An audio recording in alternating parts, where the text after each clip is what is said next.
Nous voici de retour sur le plateau du GLPP. Vous avez adoré les essuie-glaces, on y va. Vous étiez en train de faire les essuie-glaces pendant la pub.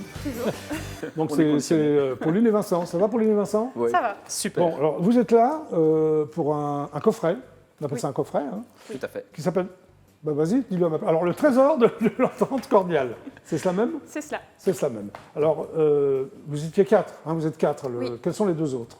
Les deux autres Pauline. sont Michel Becker, Ton père? mon père, Oui. artiste peintre, et Stephen Clark. Que fait Stephen Clark dans l'histoire? Stephen Clark est un auteur britannique. Oui. Il a écrit plusieurs romans Oui. avec beaucoup d'humour sur les relations franco-anglaises. Très bien. Et il est également historien. Alors, pourquoi vous aviez besoin d'être 4? Alors ça, c'était une volonté de Michel Becker, qui est à l'initiative du projet et qui a réuni des experts, chacun dans son domaine. Donc il a été chercher Pauline pour la partie conte, moi pour la partie énigme, Stephen Clark pour la partie côté historien anglais, et puis lui comme artiste peintre. Alors c'est donc une chasse au trésor, c'est cela même? Oui. Organisée en France et en Angleterre, avec un lot d'une valeur de 750 000 €. C'est-à-dire que si on trouve la chasse au trésor, on gagne 750 000 €. Exactement. Alors, ça vaut le coup alors. Ça vaut le coup quand même de participer. Oui. C'est pas tous les jours qu'il y a une chasse au trésor de cette ampleur-là qui est organisée, c'est vrai. D'accord. Alors ce projet est donc né d'une découverte. Oui. C'est celle du coffret d'or, véritable objet d'art. C'est donc un coffret d'or.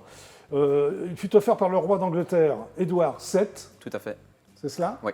Voilà. Au président français, Émile Loubet. Exactement. Ça, c'est vrai. Oui, c'est vrai. Donc, c'est arrivé en 1903 et en 1904, il y avait l'entente cordiale, l'accord de l'entente cordiale qui était scellé entre la France et l'Angleterre. Voilà. Et donc, c'est vraiment l'objet qui symbolise le mieux cette entente cordiale entre les deux pays. Très bien. C'est pour ça que, entre autres, le coffret sort en langue française et en langue anglaise. Oui.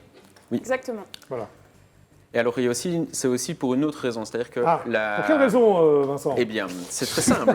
C'est que on a voulu symboliquement recréer cette entente cordiale à travers la chasse au trésor. D'accord. C'est-à-dire qu'il y a, pour gagner le coffret d'or, il faut réunir 2 morceaux de clé. Exactement. Il y a un morceau de clé qui est caché en France, c'est avec le livre bleu, et l'autre effectivement en Angleterre. Voilà, vous êtes prêts pour la chasse au trésor? Très bien. Alors, donc, il faut résoudre des énigmes cachées dans un livre, c'est ça? C'est ça. En nous aidant d'une carte au trésor et d'une boîte à outils. Pourquoi d'une boîte à outils? Une boîte à outils, c'est parce qu'il y a besoin d'éléments. Oui. Et tu ne veux pas en dire davantage. On sent voilà, exactement. Mais ces éléments-là se retrouvent sur Internet. Donc ça un PDF à télécharger. Il y a des choses à retrouver, des choses à découper. Ça m'a l'air assez complexe quand même, c'est pas évident. Remarque, pour gagner 750 000 €, il vaut mieux que ce soit complexe. Forcément, on va essayer que ça ne soit pas résolu en une semaine. Oui, d'accord. Okay. Donc c'est toi qui as trouvé toutes ces énigmes? Oui, alors en fait, comment ça s'est passé, c'est que... Oui, Vincent, je te pose la question. Comment ça s'est passé? En fait, Michel Becker avait ce projet fou, et il a retrouvé ce coffret-là qui est complètement... il a trouvé le vrai coffret? Oui, le vrai coffret. Donc ah oui, c'est l'histoire de ton père a retrouvé le vrai coffret? Oui. Ah oui, c'est une histoire complètement hallucinante. Donc, c'est les héritiers d'Émile Loubet qui avaient le coffret en possession. Michel Becker a réussi à l'avoir. Et plutôt que de le garder ou le revendre, il s'est dit je vais en faire une chasse au trésor. Ce qui est quand même complètement fou à la base comme idée. Oui, c'est complètement fou, on est d'accord. Et du coup, il est venu avec une série de demandes au niveau de la complexité des énigmes, au niveau du style des énigmes, qu'il m'a soumis. Moi, j'ai créé toute une série d'énigmes autour de cette chasse au trésor-là. Et après, lui a réalisé les illustrations qui comportent du coup des énigmes, des éléments... Alors dans les illustrations, il y a des solutions. Enfin, on peut trouver une partie de l'énigme, c'est ça? On trouve une partie de l'énigme dans les tableaux, on le trouve également dans le conte de Pauline. Donc c'est tous ces éléments à assembler. Très bien. Alors la réunion de ces deux moitiés de clés, Pauline, permettra donc de déverrouiller l'écrin de cristal, c'est ça? De retrouver, pardon, l'écrin de cristal, c'est un écrin de cristal? Oui, c'est ça, mais l'écrin en lui-même n'est pas caché, c'est vraiment les morceaux de clés qui sont dissimulés et qui permettent d'ouvrir l'écrin, en fait. Très bien. Alors le lancement aura lieu le 8 avril, c'est-à-dire très bientôt. Exactement, date anniversaire de l'entente cordiale. Bravo. Voilà. Et le trésor sera donc exposé au musée Lingot d'art de Rochefort. Le temps de... Tout à fait. Donc, pendant toute la durée de la chasse, c'est un musée qui est consacré au trésor et aux chasses au trésor. Donc, il y aura la chouette d'or qui va être exposée, il y aura ce coffret qui sera là, d'autres trésors également. Et pendant toute la durée du jeu, les gens pourront venir observer le coffret et découvrir les tableaux en taille réelle. Magnifique. Alors, Édouard VII, amateur de bonne chair et de grands crus. Tout à fait, c'est ce qu'on dit. C'est la même, non? De lui. Très bien. Connaisseur en matière de cocotte parisienne, ça m'a fait rire. C'est-à-dire, Vincent? Alors, Stéphane Clark pourrait beaucoup mieux raconter ça que moi, mais effectivement, il était connu surtout connu à Paris pour justement ses visites dans les maisons closes, etc. Ah, d'accord. Donc, très bien. si les gens veulent en découvrir plus, je vous conseille d'aller regarder La chaise d'Édouard VII. Vous allez Très voir. Et mécène c'est généreux. cocasse. C'est ce qui se dit sur lui. Oui, il paraît. Effectivement, il a financé pas mal de musées, de théâtre, donc amateur de bonne chère et de culture. Quant à Émile Loubet, donc président de la Troisième République, voilà. C'est cela, Pauline? Exactement. Période charnière, historiquement très dense. Pourquoi? Parce qu'il y avait beaucoup de sujets en cours, je dirais, Non, entre d'accord. la colonisation, les tensions européennes. C'était une époque vraiment... Oui. Alors, est-ce que Édouard VII et Émile Loubet se sont souvent vus? Ouais, c'est même plus ça. En fait, ils sont vraiment.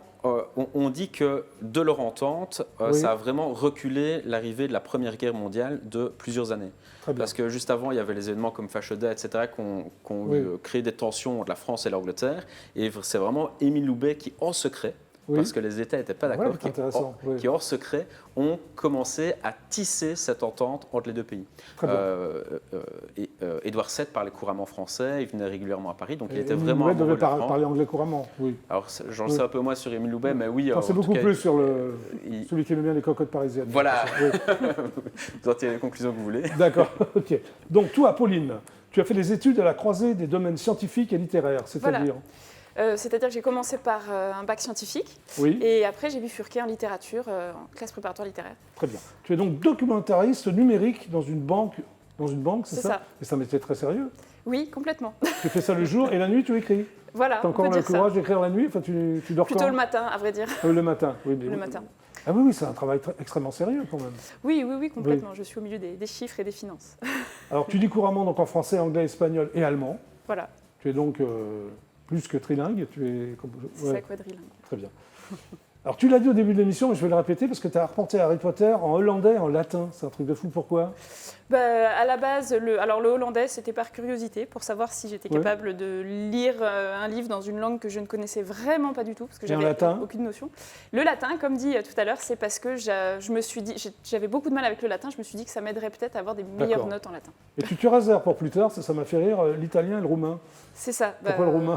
Parce que j'avais un ami roumain qui m'a donc offert le premier tome d'Harry Potter en roumain. Très bien. Tu apprécies entre autres Stefan Zweig, c'est ça, Edgar Poe et Tocqueville, qui n'ont rien à voir ensemble, mais enfin, Non, j'ai des goûts très éclectiques. Non, mais c'est bien, c'est bien. Alors, tu écris ton premier conte à 9 ans. Oui. Alors, c'était quoi? Tu te souviens le titre de ton conte? Bien sûr, c'était Peter et le château hanté. Ah, déjà, bon. Alors, tu en inventes pour ta famille? Oui. Comme le trésor des Édrailles, c'est ça? Alors, le trésor des Édrailles, c'est le conte du trésor de l'entente cordiale. Oui. Pour ma famille, effectivement, j'en ai écrit quelques-uns qui ne sont jamais sortis du C'est pour ta famille, on va dire. Voilà, c'est ça. Alors, après 8 ans de travail, 8 ans quand même, tu publies ton premier roman, Grandir. Voilà, exactement. C'est ça, Oui. Et c'est une saga qui en comporte 5, il y a 5 romans? C'est ça, voilà. C'est une saga qui s'appelle La Bibliothèque et qui comporte en tout 5 romans. Voilà, il y a Vivre, Aimer, Mourir et Rêver. C'est ça. Voilà. Là, j'en ai 2. Voilà, c'est là, les deux il y a donc premiers. Vivre. Il y a donc Vivre et Grandir. Voilà. Alors, ça parle de quoi, en gros? Alors, c'est un mélange de fantasy, science-fiction et contes philosophiques. Très bien. Donc, ça se déroule dans un univers futuriste où les livres ont disparu parce qu'ils sont devenus inutiles. Tout passe par l'image et par le son. Oui. Et dans ce monde vit une jeune fille qui se retrouve propulsée, elle, dans la bibliothèque, qui est le lieu où les êtres humains vont rêver chaque nuit. Et leurs rêves sont en fait des livres qui sont écrits et choisis pour eux par la bibliothécaire. Et mon héroïne a le pouvoir d'entrer dans ces livres rêves et de les vivre comme s'ils étaient réels. On peut les trouver facilement? Très facilement, oui. Donc là, tu as écrit un conte pour ce coffret? Oui, exactement. Donc le fameux conte du trésor des Édrailles. D'accord, ok, le fameux. Voilà, quant à toi, Vincent, tu es donc concepteur de projets créatifs et auteur de jeux. Tout à fait, c'est ça. Dont celui-là. Exactement, celui-là qui a projet qui est un jeu de société sur la chasse au trésor avec une chasse au trésor à l'intérieur. Très bien. En vente libre, je suppose. Oui, on le trouve dans tous les magasins. Uniquement en Belgique ou on peut les trouver en France? Non, partout, en France, etc. D'accord. Alors, tu as une formation de pédagogue, c'est ça, spécialisée dans le domaine des soft skills, excusez-moi. Ah oui. Alors, c'est quoi les soft skills? Vous êtes bien renseigné. Donc, les soft skills, c'est pédagogue. Exactement. Donc, je suis psychopédagogue à la base de. Je suis toujours bien renseigné. Oui, je vois. C'est quoi les soft skills? Les soft skills, c'est toutes les compétences relationnelles. Donc, tout ce qui est communication, créativité, gestion de projet, etc. Très bien. Tu as fait une brève carrière, c'est ce que j'ai lu comme chercheur, c'est ça? Ah oui, Oui. donc je suis passé comme Oui. tout petit peu comme chercheur Universitaire. universitaire et puis après surtout comme formateur et puis j'ai créé ma société dans le domaine du jeu. Voilà, mes qui studios s'appelle de jeu. Endzone. Endzone. Alors, tout à fait. qu'est-ce que tu développes comme... Alors, on développe des jeux sur les 3 supports du jeu, donc tout ce qui est application mobile, jeux bien. vidéo, Oui. tout ce qui est grandeur nature, style des escape rooms, etc., et tout ce qui est jeux de société, avec maintenant notre maison d'édition qui s'appelle Luby. Très bien. Alors, tu es auteur de plus de 70 jeux. Oui, C'est incroyable, ça. tout support confondu, etc., même peut-être un peu plus maintenant, mais effectivement, oui, je crée tout le temps. Alors, Donc, ton premier j'ai jeu toujours un s'appelle projet. Les Sortilèges de Goon. Alors c'est le premier jeu qui a été édité, c'est le C'est quoi, Sortilège le de Goons. Sortilège de Goons? C'est un jeu d'ambiance, c'est un jeu d'ambiance qu'on peut jouer de 4 à 10 joueurs, donc, qu'on sort facilement à l'apéro et qu'on on se donne des petits défis, c'est sympa. Alors, revenons quand même au trésor de l'entente cordiale. Comment vous êtes rencontrés tous les deux? Alors nous, par l'intermédiaire de Michel Becker, De ton père. de mon on va père, dire. voilà, Ouais, qui très nous bien. a, Oui. qui a d'abord rencontré. Alors, comment vous Vincent. avez travaillé? Toi, tu écrivais, après, comment ça se passait? On a eu une première rencontre à Paris, justement. On a discuté du projet et on a brainstormé toute une partie de la soirée sur les contraintes qu'on pouvait avoir au niveau de la chasse, les idées de Pauline. Très bien. Et le courant a très très bien marché et du coup les idées se sont nourries Très bien. les unes les autres. Ton compte est venu assez facilement? Enfin, les Il idées est venu sont- très facilement, oui. Oui. Il est venu très facilement. On a fait, le plus gros du travail a été fait le premier soir, vu qu'on a tout Oui. brainstormé. J'avais les éléments, donc après, ça c'est Et venu. toi, les assez énigmes, vite. parce que c'est un boulot de fou, quand même. Enfin, toi comme toi, les deux sont... J'ai arrêté de compter les heures sur ces énigmes parce que ça a été un gros travail parce que finalement c'est deux chasses deux chasses au trésor à créer et en une courte période de temps parce que le projet a sûr, commencé fin 2019. Oui. Donc oui, c'était un gros travail et content de le voir en vrai et de le Bah tenir là, en moi main. aussi, je l'ai en vrai, c'est sympa. Donc, ça sort le 8 avril, donc très bientôt. Voilà. Hein, ça s'appelle donc le Trésor de l'entente cordiale. Et vous pouvez gagner 750 000 € si vous trouvez l'énigme. Enfin, la clé, Si vous on trouvez la trouve clé. les deux parties de clé. Et Voilà. sinon, on doit s'entendre cordialement avec notre voisin anglais ou français pour se partager le trésor en deux. Très bien. Bah, merci tous les deux d'être passés au GLPP. Bravo Pauline, tu sens très bien Red Charles. Merci. Bravo Vincent. Merci T'as tout pour trouvé, l'invitation. Jacques Dutronc, tout ça. Merci beaucoup, c'était un plaisir de te voir en vrai. C'est vrai? Oui, Tu t'es pas évanoui quand tu m'as vu en vrai? Je comprends pas. Ça m'a fait quand même quelque chose. J'étais un D'accord, grand très fan bien. du Club Dorothée. Et toi Pauline? voilà. Rien? Si, mais je cache très bien mon jeu. Oui, très bien. Hein. Très, très bien. Merci à tous les deux d'être passés par le GLPP. Je vous retrouve demain à 17h30 précise. À demain. Super, ciao. Au revoir. Et merci.